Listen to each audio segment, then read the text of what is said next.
Ora, muito boa tarde, meus caros. Bem-vindos a mais uma aula. Vamos iniciar aqui com um módulo novo e vamos entrar aqui já em coisas mais específicas do acompanhamento. Este será o ponto de partida, ok? Quando o cliente já preencheu todos os registros, toda a folha de anamnese, já recolhemos todas as informações e agora nós precisamos começar a tratar do plano do nosso cliente, ok? Então há aqui um conceito que convém falar já, que seria o dispêndio energético, ok? Este conceito é extremamente importante para definirmos quais vão ser os próximos passos. E isto englobaria aqui 4 coisas. Uma delas seria o nosso metabolismo basal. O que é isto? As funções do nosso corpo são sustentadas com energia. Então, o indivíduo, mesmo estando parado, só a respirar, tem um gasto energético que acabaria por ser a maior parte do nosso gasto total, ok? E isto diz referente, obviamente, ao nosso peso, à nossa altura, e iria corresponder a, diria, 60% do nosso gasto energético total. Depois temos a nossa atividade física. Aqui englobamos o cardio e englobamos o treino de musculação, que é outra forma de gastar energia, gastar calorias. A terceira seria o NEAT. O que é o NEAT? É toda a atividade que não é contabilizada como exercício, que eu conto através de passos, ok? É uma forma fácil de percebermos quando é que um cliente nosso acaba por ter mais atividade ou, no caso de estar de férias, acabamos por perceber se o nível de atividade dele vai baixar ou não. Então nós podemos utilizar aqui o NEAT como uma métrica para garantirmos que o nosso cliente tem um gasto igual durante todos os dias. Imaginem que o Afonso Confuso dá 10 mil passos num dia normal de trabalho. Né? Ele tem o relógio, o pedómetro, que custa uns 10 euros na Amazon, então podem pedir aos vossos clientes para comprar, e ele dá 10 mil passos durante o dia só pela atividade profissional dele. Né? Quando ele vai de férias, para não haver aqui ajustes de dieta, porque não faria sentido estarmos a ajustar cada vez que a atividade baixa, a não ser que seja mesmo necessário, então nós podemos pedir ao Afonso que faça estes 10 mil passos, mesmo estando de férias. Vai caminhar, vai dar uma volta, vai passear, e esse caminhar será diferente do cardio, porque o cardio pressupõe que haja intensidade, ok?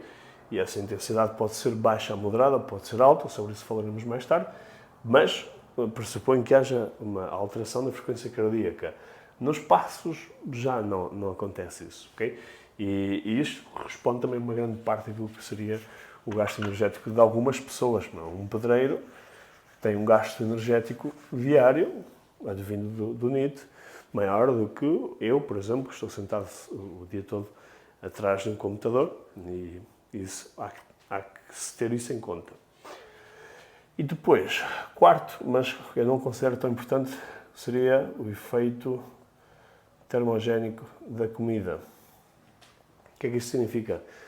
Quando nós ingerimos comida, nós gastamos energia para a digerir. Okay? E há percentagens associadas ao consumo de proteína, que é na volta dos 20%, se não estou em erro, malta, eu esqueci-me de confirmar isto antes de dar aula. Hidratos seria 10% e a gordura 0,1 ou 2%, 1 ou 2%, é uma coisa irrisória. O que é que isso significa? Que das 200 calorias que ingerimos advindas de uma fonte de proteína, 10%, seriam 40 calorias, são utilizadas para a digestão. Então, iríamos ter só 160 calorias. Ok? Mas Eu não quero que percam muito tempo a pensar nisto, porque isto é apenas uma curiosidade. Vocês não vão calcular isto depois, quando estiverem a fazer os panos. Pode servir, sim, para uma metodologia de pensamento ou para uma forma de aplicar isto seria, talvez, quando nós temos macronutrientes distribuídos de, por exemplo, 200 gramas de proteína, 200 gramas de hidrato de carbono e 50 gramas de gordura. Né?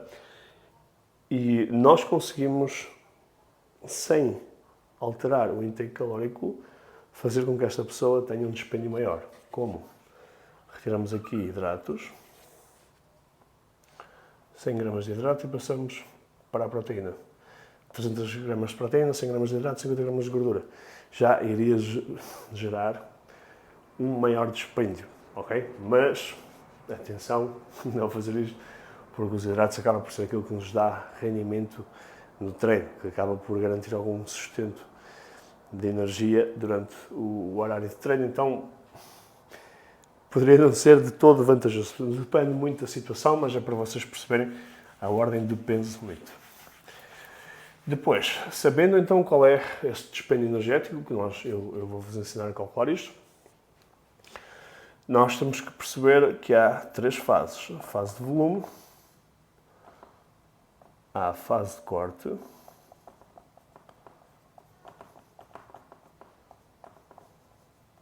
e há a fase de manutenção. Fase de volume é a fase de aumento de massa muscular, é simples. Eu estou aqui a consultar isto porque estou com medo que acabe a bateria do microfone. Portanto, fase de volume. Nós queremos que o nosso dispêndio energético seja menor que a nossa ingestão. Ou que a nossa ingestão de comida seja maior que o nosso gasto. Fase de volume. Fase de corte é exatamente o contrário. Queremos que o nosso dispêndio, o nosso gasto energético, seja maior que a nossa ingestão.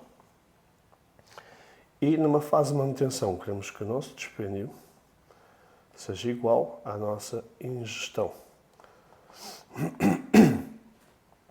Passaremos por cada uma destas fases detalhadamente, explicarei o que é que vocês esperam ver em cada uma delas e como é que vocês fazem estes cálculos e quais as percentagens referentes à ingestão quando estamos na fase de volume ou quando estamos numa fase de corte. Outro conceito que é importante referir aqui, que acaba por ser a base deste processo todo, é que os vossos clientes pesem a comida toda que ingerem, senão nada adianta darmos aqui com os cálculos se eles depois não têm esse controle, ok?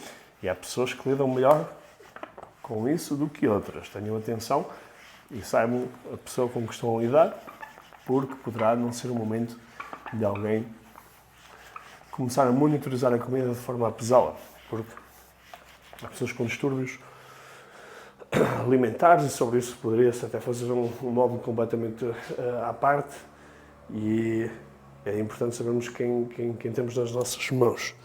Mas o cliente comum vai pesar a comida e como é que ele vai pesar? Ele pode pesá-la.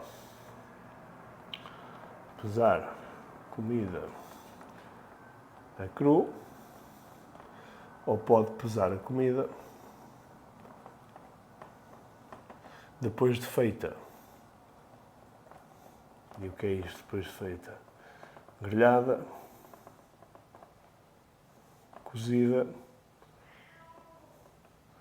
assada. Ok? Quais são os alimentos que a gente... Bem, isto acaba por dar ao mesmo porque cada alimento tem um valor nutricional associado dependendo se é pesado a cru ou pesado depois de cozinhar. Por exemplo, o arroz. 100 gramas de arroz cru são 75, 80, não sei precisar, gramas de hidratos de carbono. Andará à volta disto. 100 gramas de arroz cozido já dão 25 gramas de hidrato. Okay? É uma diferença bastante grande. Qual é o problema aqui com o arroz cozido? É que, dependendo da forma como é feito, e se não há um padrão de como cozinhar o arroz, que por norma é 2 medidas de arroz para 4 de água, okay? Mas há malta que não faz isso, então não há um padrão. E aquilo que pode acontecer é que, quando vão pesar isto cozido, se colocarem mais ou menos água, vai modificar a quantidade total, okay? Então já não será tão fidedigno.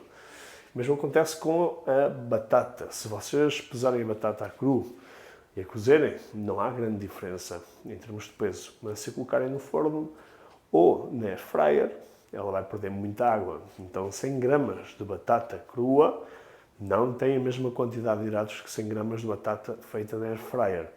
100 gramas de batata feita na air fryer tem muito mais hidratos. Malta, atenção a isso. Então, aquilo que eu vos aconselho é criar um padrão que permita aos vossos clientes ter o máximo de rigor possível. Como é que eu faço? Tudo o que é fontes de hidrato,